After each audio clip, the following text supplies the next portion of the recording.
That's like what's actually out in the world because of people creating hate.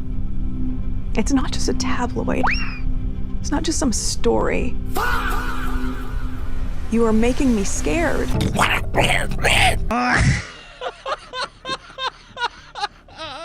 Meghan Markle doesn't need an opponent to create tension. The cameras capture enough on their own. People of this evil bullshit caliber do not have a place on this world. Because when you rewind the footage, slow it down, and remove the fairy tale music, something awkward keeps showing up. Not scandals, not meltdowns, moments, tiny uncomfortable moments where the smile stays frozen, the posture shifts, and the people around her suddenly look managed. Like I tried so hard.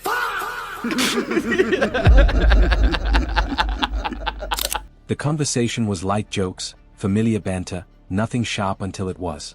During a public exchange, Mindy Kaling casually referenced Meghan by her maiden name.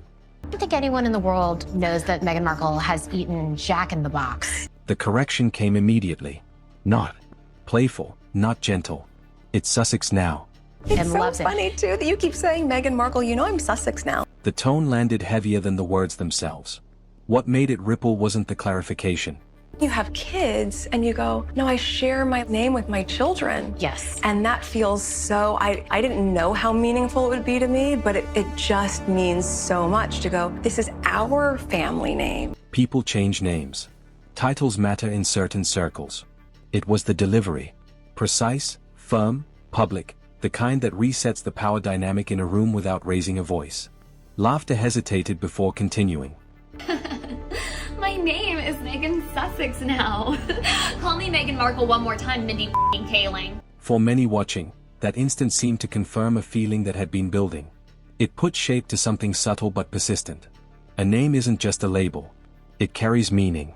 It reflects identity, position, and how someone sees themselves in a given space. Correcting it on the spot, especially in public, sends a message about how important that distinction is meant to be. I don't think Meghan Markle really has any friends. No, she doesn't. And she is the most insecure person I have seen in the public eye in a long time. Even in a familiar setting, it wasn't dramatic. No argument, no visible tension. The conversation kept moving. But something about it felt final. After everything that had already unfolded, the moment didn't come across as a simple adjustment. It felt like reinforcement. Not loud enough to disrupt anything, but clear enough to settle the impression that had been building. And I began to really feel sympathy for Mindy Kaling because she was doing such a heavy lift. Yeah. Because I could just authentically be myself without so much preparedness.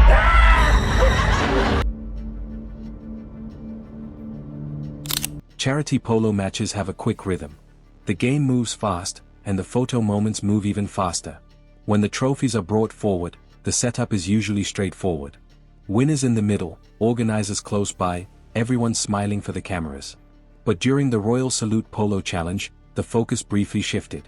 The charity chairwoman, who had been standing in place for the presentation, was subtly repositioned. There was no announcement and no explanation.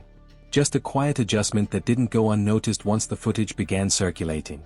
I want to show you what happened on stage, because it's not Dr. Sophie Chandoka who causes an issue, it is Meghan Markle. You keep saying Meghan Markle, you know I'm Sussex now. Meghan, off.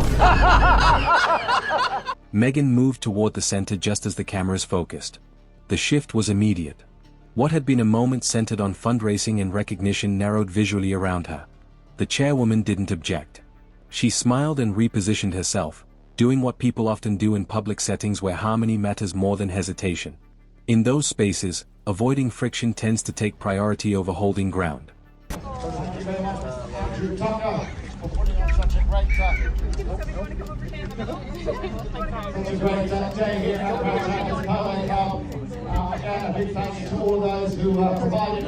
Even so, people picked up on it. Moments tied to charity are viewed through a careful lens. When someone closely connected to the cause ends up out of frame, it naturally raises questions. Not outrage, just curiosity. The image that circulated seemed to tell a slightly different story than those who were there described. No argument unfolded. No public tension surfaced. It was simply a subtle shift in positioning. But once the photos went online, that quiet adjustment carried more weight than any words would have. You know, why not just let the lady stand where she wanted to stand? Is that so bad? Because Meghan is always trying to control the narrative. It was meant to be a warm, uplifting photo. Gentle smiles, a sense of togetherness, a snapshot designed to feel natural and relatable. But the visit didn't resonate the way the final image implied. Just before the camera captured the moment, several women were reportedly asked to sit on the floor. Not for cultural custom. Not for comfort. Simply to frame the shot. In many communities, sitting on the floor carries meaning. It can suggest rank, deference, or an unspoken social order. That context is what shifted the tone. What was intended to look inclusive instead raised quiet questions about positioning and perception. We have one here. We can all sit down here. We can all get on the floor. And while Meghan remained front and center, the difference in tone was hard to miss. The smiles held, but posture told another story. Shoulders grew rigid. The easy warmth seemed to thin out. What might have looked effortless in a filtered snapshot felt more strained in motion. No one objected. No voices rose. That quiet compliance was part of what made it feel uneasy. The interaction appeared coordinated rather than spontaneous. After the photo was captured, the atmosphere didn't fully recover. It simply shifted forward, leaving a subtle question behind. Why did something meant to feel uplifting come across as so carefully managed? There was no harshness to point to. No dramatic fallout. Just restraint. And that restraint is exactly what keeps people replaying the clip. It lasted no more than a second. Meghan was in the middle of a conversation when her mother, Doria, leaned in to say something. For a brief instant, her expression shifted. The smile stayed, but it tightened. Her eyes sharpened just slightly before everything reset. The camera picked it up. On its own, it was nothing. Faces change all the time. But context is what made people pause and replay it. Public appearances, especially family moments, are expected to feel effortless and warm. That small flicker interrupted the smoothness. There was no outburst. No obvious tension. What stood out was how quickly it was corrected. The reaction appeared contained, then replaced with polished composure. That kind of adjustment suggests awareness rather than impulse. Most people watching live would have missed it. Slow motion told a different story. Once replayed and dissected, the second felt less accidental and more revealing. And he knelt next to my seat and he took his hat off. And I just remember looking at him, he goes, "We appreciate everything you did for our country." You're a lying scumbag piece of shit. Wimbledon is usually one of the easiest royal appearances to blend into. The mood is light, cameras click freely, and well-known guests sit among everyone else without much fuss. That's what made the day Meghan attended feel noticeably different. The seats around her were left open. Some spectators were reportedly asked not to take photos. Security upheld the restrictions firmly, creating a visible boundary inside what's typically an open, communal event. The security itself wasn't the issue. Public figures are always protected. It was the visual contrast that drew attention. Empty rows at one of the most in-demand events of the year stood out, especially as ticket holders were moved away to accommodate the arrangement. You mentioned privilege. My husband has always said, with great privilege comes great responsibility. Why are we still here? Just to suffer? The match went on, but something in the atmosphere had shifted. People picked up on who was no longer welcome in that space. Online, reactions divided almost immediately. Some argued that privacy should be respected. Others questioned why access seemed limited in a setting known for its shared tradition and openness. Wimbledon has always carried a sense of public ritual, and that day it felt briefly narrowed. There was no dramatic outburst. No heated exchange that took over headlines.